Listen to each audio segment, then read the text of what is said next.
Hi, Service Alternatives, and happy Friday. You may not know that we are celebrating two different months here at SA in the month of May. One is Foster Care Month and the other is Mental Health Awareness Month. You may not know that we have 50 licensed therapeutic foster homes here at Service Alternatives and 20 more homes that are in the various stages of becoming licensed. Foster homes serve such a critical role in the lives of kids. There are a variety of reasons kids cannot be with their own families, and therapeutic foster homes in particular support kids that have various behavioral and mental health needs and for whatever reason are not able to live with their biological families for a period of time. I want to extend my heartfelt appreciation for the foster families that are part of our SA family, the families that truly serve such critical roles in the lives of kids. Share your hearts, share your homes, and share your skill. Thank you to all of you that make such a difference in the lives of kids. We also have a responsibility in our offices to create a welcoming environment. Christine Hilton recently set a goal where she wanted for her office in Spokane to really be a welcoming space for families. She wanted anybody that walked in the door to know that they were at Service Alternatives, and she wanted them to know what we value. During COVID, she took the time to paint the office doors blue, she hung SA values, and she also found quotes that she thought would be meaningful for families and hung them on the walls. She recently had a parent come visit the program.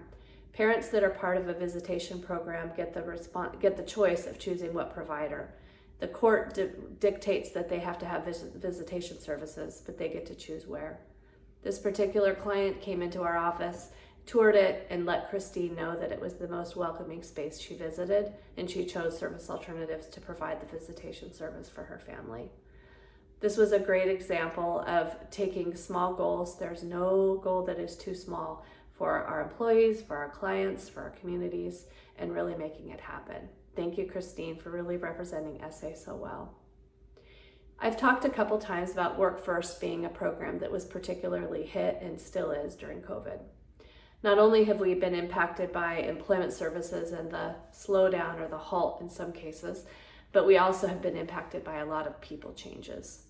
Leslie Ferguson, area manager, wanted to do a shout out to the variety of people that have really stepped in and made such a difference.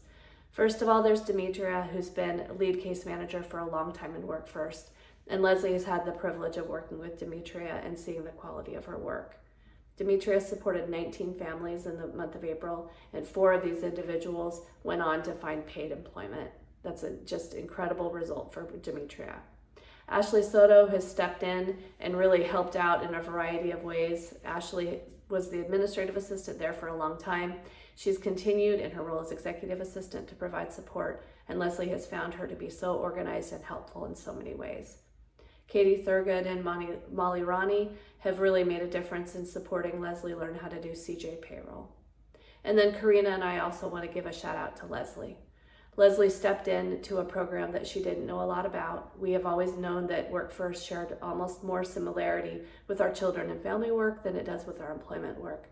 But Leslie stepped in with a level of passion and has had to learn and lead all at the same time. I want to just give a shout out to everybody that's part of Work First. It's such an important program here at Service Alternatives, and it's taken a lot of hits during COVID. Thank you to everybody who's come together in the way that you have.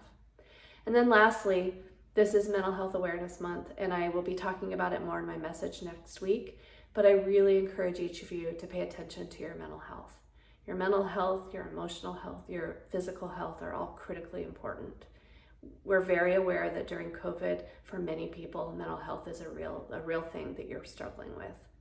We are celebrating Mental Health Awareness Month. Hopefully you have seen Tuesday Tips with Tamara. They're just starting to come out all through the month, and if you haven't, I encourage you to check that out. I encourage you to find whatever tool you need. I have the Calm app on my phone, and it's something that I use almost on a daily basis to help me with mindfulness. Some of you might need an EAP referral.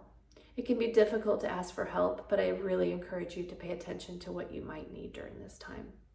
If you look at the email version of this message, you will see a link to Doug Baldwin, who talks about the importance of mental health and his own experience during this time. Thank you so much, Service Alternatives, for everything you do. You're truly an amazing team of people. I'm privileged to work with you, and I really want you to take care of yourself. You matter. Bye-bye.